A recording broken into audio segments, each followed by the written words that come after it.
In today's video, what are some easy ways to get enough protein in with Natalie Matthews? All right, guys, so I'm actually shooting this video on my phone in Natalie's hotel room here in Tahoe, so it's not gonna be any fancy editing. We're just gonna get straight into it. Yeah.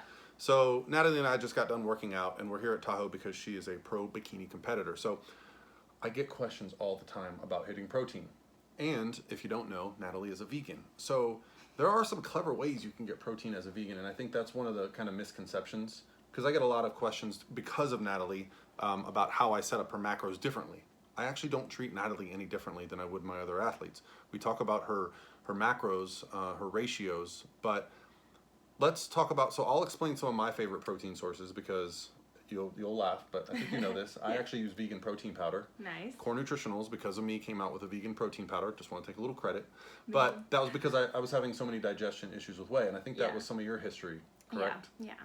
So what are, if you can think of 5, because I can think of 5 that you've told me about maybe, but your top protein sources, and keeping in mind that, you know, you want to keep your kind of macros in check so you're not just getting a bunch of fat and carbs from those sources. Absolutely. So you have to get really creative to hit your protein as a vegan.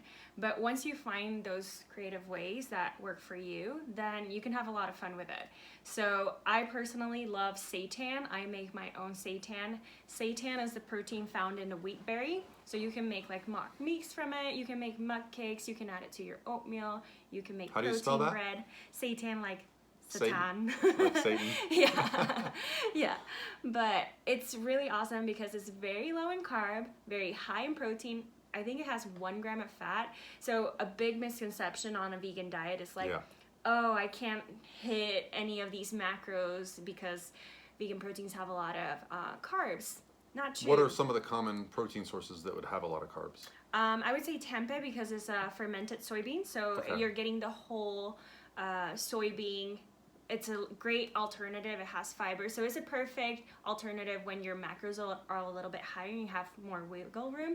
But for example, when my macros got really low at the end of my prep for the first show, my carbs were really low and people couldn't believe how I was fitting in. So I use seitan, I use protein powders.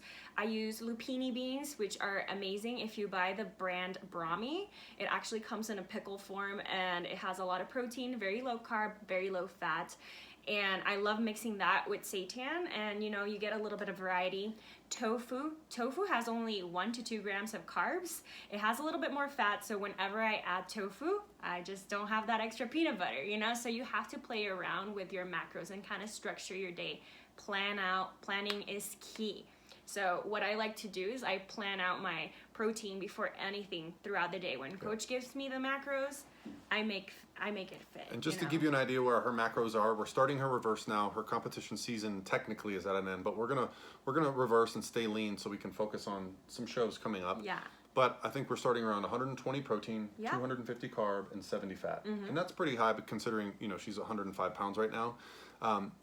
But for her to be able to hit all those numbers and stay within that goal, she's gotten so good. It does help that she's a chef. I will put her channel in the description box below. She has a great channel where you kind of you have some recipes. I share my whole journey to this stage. I share tons of recipes. And like I said, my macros are, you know, kind of like all over the place depending on the phase that I'm we in. have her carbs sometimes as low as 100, fats as low as 40. Protein as high as 150 sometimes, you know, depending on where we're at. But we just came out of 150 protein, which a lot of people would think it's impossible on a vegan diet. So 150 protein, I think we were as low as 100 grams of carbs and 45 of fat. And I had no problem hitting that on a vegan diet. No problem. Yeah, and the real value there, a lot of people ask, well, why are you adding protein? It's purely for satiety purposes, because when your food volume gets so low, it can actually, you know, be difficult psychologically. So there's really very little kind of negative interaction with the body when you overconsume protein. You're not going to be more anabolic because you eat more, but you get more food volume throughout the day, and that's something that I like to focus on when you're low calorie. Yeah, and I was very satiated. The minute he bumped up that protein, I was like, I was telling you, I'm stuffed. And like, that never happened. So that was pretty awesome.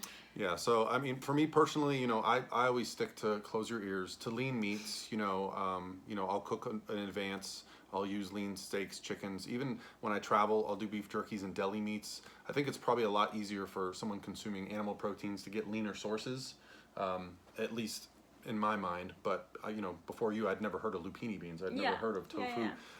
And when I see her make tofu now, it's like she slices it and grills it and eats. I'm like, oh, yeah. I make it taste amazing. That's the thing. Tofu and like seitan, all the vegan proteins are a blank canvas. You can season them just like you would any meat or anything that you like. You know, you can really turn it into whatever you want, Mexican, Indian, whatever. Yeah. So it's really awesome. And also, if you're eating enough variety of plants, like when you track it on MyFitnessPal, plants have protein. So if you are constantly eating a variety of foods and making sure to eat whole foods and good nutrients, you're gonna see that protein just keeps bumping up throughout the day. You don't need to have like this black and white, you know, mindset around a vegan lifestyle. Something I actually had a problem with early on in my bodybuilding career was getting too much protein, because I was using things like pasta, which are kind of dense with protein. So when you add a protein source to a meal with pasta, you end up getting a lot. And so people will ask, as a vegan, what are the challenges as far as getting the full spectrum of amino acids? Yeah.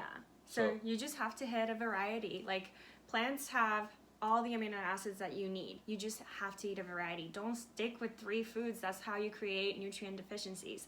You need to have a variety. Think of like the rainbow. The rainbow, like in your plate, that basically is different vitamins and minerals. Every food has a purpose. So that's what I focus. Perfect. Yeah. So last, just from a coach's perspective, if you want to know kind of protein recommendations, I mean, you're always going to be safe if you're around 1 gram per pound of lean body mass. Now, if you're very overweight, you can focus on 1 gram towards your goal weight. So let's say your goal weight's 150 pounds and you're 200 pounds.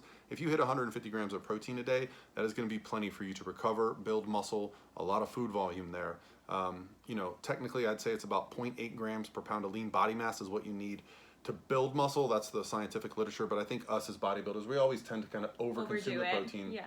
You know, not that more is better, but I do think more is safer, especially when we're in a phase where we're training a lot, recovery is low, and body fat is low. So anything else to add, Miss Natalie? No.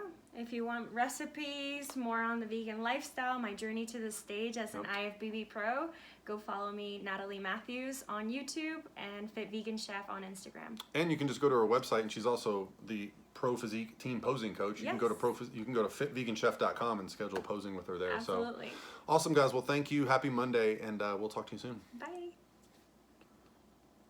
With my